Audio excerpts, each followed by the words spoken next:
It is hard to ignore some of the troubling reports seen daily that span all along the West Coast.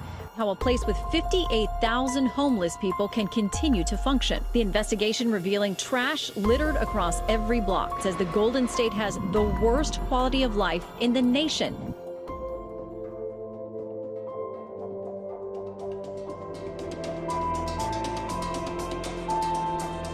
Cast out the devils, he heals the sick, and he raises the dead. The greatest opportunities in human history are here upon us.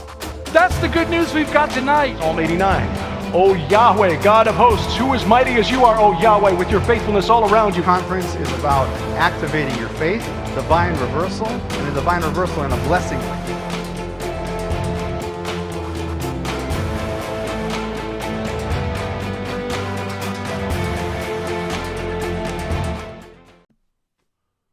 Hi everybody, it's Mike from Hear the Watchmen, and I'm here this morning with an incredible woman. I mean, she is like amazing. I've interviewed her before. She's going to be in Branson, Missouri next week, next Friday, Saturday, part of Sunday, and that is for the Defender Skywatch TV conference. You want to avail yourself of this.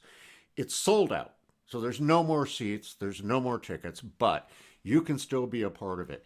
Go to skywatchtv.com, sign up for their live stream. It's $79. You get it for 90 days. You get 90 days to study and watch everybody like Shelley and all the other speakers. And they have a bonus package that they're giving away. They're going to give you free access to one of their incredible documentaries. And at Hear the Watchmen, we're going to step that up. We will give you free access to our last conference in Dallas, Texas, or Long Island, New York last year. Incredible. Go to our website. You can see everything about those conferences there. But we will give you free access on demand of those conferences for 6 months if you sign up for the Defender Conference live stream. All you have to do is email me, Mike Kerr, Kerr 777 at gmail.com. Now, let's get right into it. Shelley, your last name Shelley Neese, is I'm pronouncing it right? Neese? Totally. Okay, like cool. Neese. I actually got it right. I mean, I can go through the rest of my day saying I got something right. Shelley Neese, You're ready. She is with the Copper Scroll Project, which is phenomenal. I'm telling you, this is, if you don't do anything else, sign up just to hear about the Copper Scroll Project. Shelley, give us like a brief rundown about what it is. Sure. Well, the Copper Scroll Project is, the Copper Scroll is a 2,000-year-old ancient treasure map. And I'm there actually with the whole Copper Scroll Project team, which has never happened at an event before. They'll be there in the audience and also there for questions. And so that'll be really fun that we could be there as a team. But I've been sharing this story with Skywatch and others, but this will be my first time giving this presentation and with my team there and present. And so that'll be just a really fun experience. And Tom Horn and the Gilberts have been supportive of this project since the beginning, Josh Peck, because really, once you learn about the Copper Scroll, you can't unlearn it. You know, it'll haunt your daydreams. Amen. So that's what I just really want to share with people the story. And normally it's such an all-star cast of speakers. Normally I would feel really intimidated, except for that I believe in this story and in this project and in sharing it with people. Yeah, it's really, I mean, folks, you got to get, you just got to sign up. I mean, if you're not coming to the conference, you got to sign up for it because, I interviewed Shelley. You can look back on some of my YouTube. You got to go back a ways, but we did an interview and she talked to me about it. And that was the first experience I had with it. And I'm telling you, it sent me down a rabbit hole that took me like 3 months to get out of. I mean, I was digging, looking, reading. Amazing, amazing stuff. Now, Shelley, I don't want anybody Wikipediaing it before Yeah. the conference, Now, let me tell you the story first. yeah, Shelley tells it the right way. I want to be, I like to be able to have that honor of let me be the one to introduce you to the Copper Scroll and the Copper Scroll Project, and then you go down the rabbit hole. Yeah, Shelley will send you down the rabbit hole, folks. That's how it works. Yeah, right. Exactly. She takes great pride in that. It helps my credibility later that all your cynical flags will be waving when I tell people this story. They're thinking there's no way this is true. If this was true, I would have heard about it. And then the rabbit hole will actually show them like, oh, she only scratched the surface, really. That's it's all fascinating. she had time to do. It's fascinating. I mean, absolutely fascinating. Now, Shelley, who's going to be coming with you to Branson? So I'm meeting there Jim Barfield. He is the primary character in my book. He is the character in my book. And he's great. Everyone will love him. Really, he should be taking the podium instead of me. And he'll be there for questions. And he's just fantastic. He's there with his wife, Lori, who's also part of the team. A guy named Matt Kaiser, who is a cattle rancher from New Mexico, who's part of the team. And a guy named Chris Knight, who we always say is our modern day Essing. He is fantastic. And I know that he's the one sort of bathing me in prayer for this event too. I've asked him to. He has sort of a direct dial up. And so we'll all be there, which is fun for us as a team because there's not often that we all get to inhabit the same space. And so who knows, what kind of brainstorming will be happening on the side. When we get together, it's always a brainstorm. But I wanted to ask you, though, I heard, is this true that they sold out in a hot minute for this conference? Yeah. I mean, they did. They sold out for this conference in, I think, about 4 or 5 days. When Tom looked at doing this, they picked this hotel and they wanted to kind of start small, which I so advise people to do. I mean, our conferences here, the Watchmen conferences, range from 800 to 1,000 people, and we do other ones with 250 to 300 people. I'm telling you, start small, folks. If you're going to do a conference, start small because you take a lot on. So they sold out in 4 or 5 days. Because the truth is that they don't do anything small. No, I mean, that's the truth. And so next year, Jeannie and I went out and visited with Tom and Nita, and we went and looked at their venue for next year. And I'm not going to give anything away because we'll talk about it at the event. And on the live stream. So another reason you need to sign up for the live stream. The venue next year, off the hook, crazy, winner chicken dinner kind of a thing, man. It is beautiful. It is big. We can have like 1,000 people there.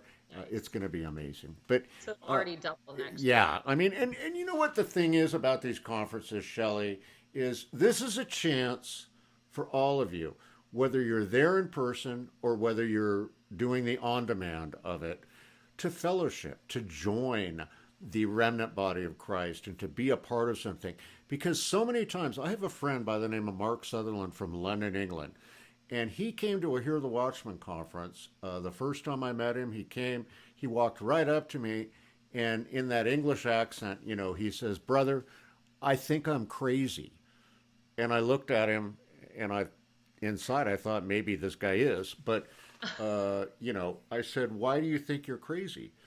And so he told me about his beliefs and all that, and I said, "You're not crazy, you're with family, come on in."